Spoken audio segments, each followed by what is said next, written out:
Chris Lee and Chase Robinson of Southeastern 14 here to preview Arkansas's road trip to Stillwater, Oklahoma to face the Cowboys. Both teams winners in week one. Oklahoma State a decisive victory over one of the FCS's more dominant programs, South Dakota State. Arkansas beat what we jokingly referred to as Bishop Sycamore in its opening night win.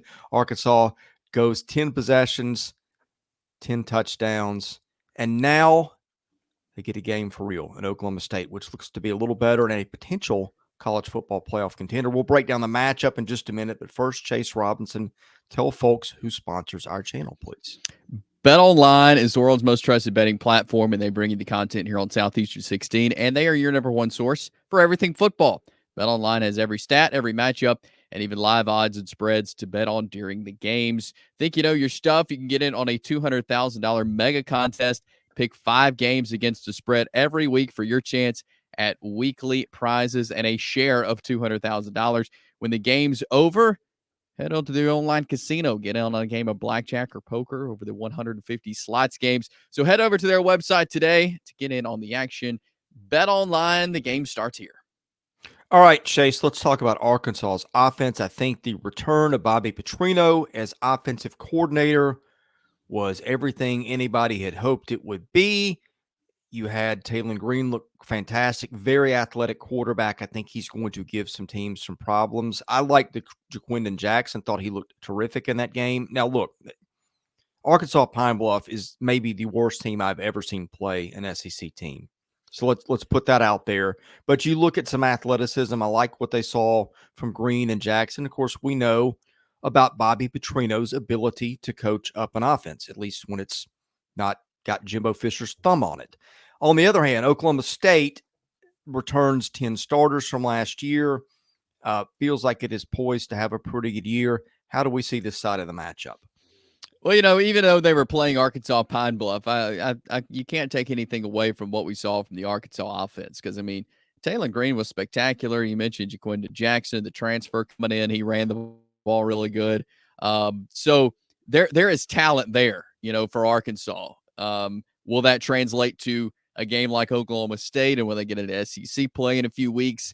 We'll see. But, I mean, there's talent there. I liked what I saw from Taylor Green as I went back and was watching that game and looking at the way he played. And again, you have to look at the opponent, but also look at his skill. He's got the skill, and he works really good with Bobby Petrino. I think they're going to work really good together. And I think I think Arkansas may win some games they shouldn't this year. I really do. I think they're in a position to do that, and they need to be in a position to do that to kind of turn things around at Arkansas. But I did like what I saw, especially from a guy like Taylor Green. Let's flip the matchup for just a minute and talk about when Oklahoma State's got the ball, because I think this is going to be also pretty interesting. You got Ollie Gordon, maybe the top tailback in the country, Doak Walker Award winner last year. He's around again. You've got a seventh-year quarterback in Bowman. Most teams would kill to have that. You've got a coach in Mike Gundy who has just had proficient offenses year after year after year. For Arkansas, I don't know that we got a lot of questions answered about the defense. I mean, did pitch a shutout. You got Landon Jackson up front, who's one of the better linemen around. But this feels like it's a lot for Arkansas to bite off the way that Gordon can run the ball. And I'm very interested to see what we find, because I just don't know what we learned a week ago. Right. This is what they're going to see against Oklahoma State is just worlds different from what they saw against Pine Bluff. And you mentioned Ollie Gordon is so much fun to watch. He is spectacular. He had 2 touchdowns on 27 carries and 104 yards in their opener there against South Dakota State. And Alan Bowman, he's a good quarterback, 25 of 34, 267 yards, 3 touchdowns in the air. But Gordon is he's dynamic, and the way he moves and the way that he can exploit defenses is incredible. And so, yeah, Arkansas's defense is going to have to be ready to go, especially the defensive front. Oklahoma State, I feel like their offensive line can open up some holes for Gordon pretty well, and on top of the dynamic runner that he is. And so, yeah, we'll learn quickly, I feel like, about Arkansas's defense after this game, facing a guy like Ollie Gordon, and then on top of the receivers that they have as well. Rashad Owens, dribbling as well. Ollie Gordon can catch a few passes out of the backfield also. And so I think it Oklahoma State, I feel like is better. Last year, I feel like they couldn't quite get their footing, and they turned into a fairly good team. But I feel like this year their offense is clicking much better, and so defense is going to have to. The Arkansas defense is going to have to play really well against this Oklahoma State team. Now, you've got a lot of new faces in that back seven. I'm kind of interested to see Yep. that the passing portion of it. Arkansas has had fits in the passing game the last few years, giving up yards. Now, they have been able to get to the quarterback at times, but when the ball's in the air, it's kind of been a problem.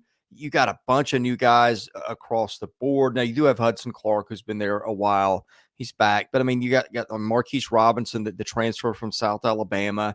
Danico Slaughter, transfer from Tennessee. You're going to see guys get tested in ways that they weren't tested a week ago. And I'm anxious to see if this secondary is better than what we've seen recently. Yeah, and I want to go back to something I just said about Oklahoma State. I'm not saying they weren't a good team last year. Obviously, they made the Big 12 championship. They were just inconsistent at times, is another way to put that. But yeah, the secondary for Arkansas is going to be intriguing.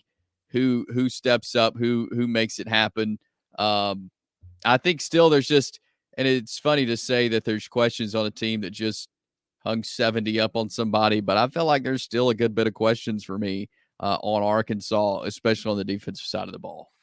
Yeah, and Oklahoma State, I think we still have some questions. You mentioned, last year, like I look at power rankings pretty regularly, and it was kind of a shock to see Oklahoma State in the 30s and maybe 40s. Got beaten down by a pretty good Texas team or a great Texas team in the bowl game. So there was that too, or conference championship, I guess it was. But it feels like they've slipped a little bit. But this is what's interesting. They've got veteran things. They've got a superstar running back. They've got an experienced defense, and they've got a coach in Mike Gundy who just has been rock solid, consistent. I mean, sometimes his teams have been really good or great. Sometimes they've been a little more towards ordinary, but I mean, they've never been bad. And he's one of the better coaches in college football. Now, here's what's interesting. And I don't have all the stuff updated on Monday morning, but the computer models see this as kind of a pick'em game if it were played on a neutral field. I find that kind of fascinating. I'm not saying I necessarily endorse it. I think it's hard to do these things. You still got, obviously, preseason rankings baked in. You got Arkansas just lit up a team that I think you and I could score points against. And you got Oklahoma State, while it played a good opponent in week one in terms of FCS teams, it's not what you're going to see the rest of the season. So I think a lot of questions, but I found that interesting. But I think, to me, we kind of go what we know with.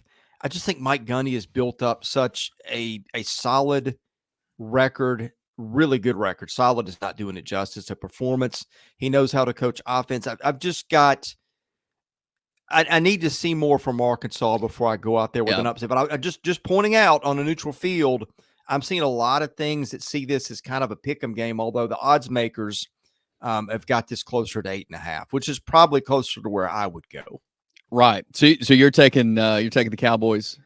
I'm taking the Cowboys, but you know what? If Arkansas pulled an upset, I got to be honest, I wouldn't be stunned, just because there's so many unknowns, and Bobby Petrino has done so many great things offensively. I can't go there and pick it yet because I don't have enough burden of proof yet. But I'm intrigued. I am too, and you took almost the words right out of my mouth. I'll go with Oklahoma State as well, but it's not shocking to me if Arkansas does go and pulls the upset here. I think that could be a possibility, but I feel like even with a big win, there's still a lot to figure out for Arkansas. I feel like Oklahoma State's the more established team, if you will, in this matchup. Yeah. We'll both take Oklahoma State, but we'll both be watching with interest, and we will wrap this one up along with the other SEC games as we usually do Saturday night. Best way to get that, hit that subscribe button, enable your notifications, and we got all kinds of content coming out: football, baseball, basketball. Caroline.smith at Southeastern14.com if you want to reach our audience of millions every year. For Chase Robinson, I'm Chris Lee. This video has been presented by BetOnline.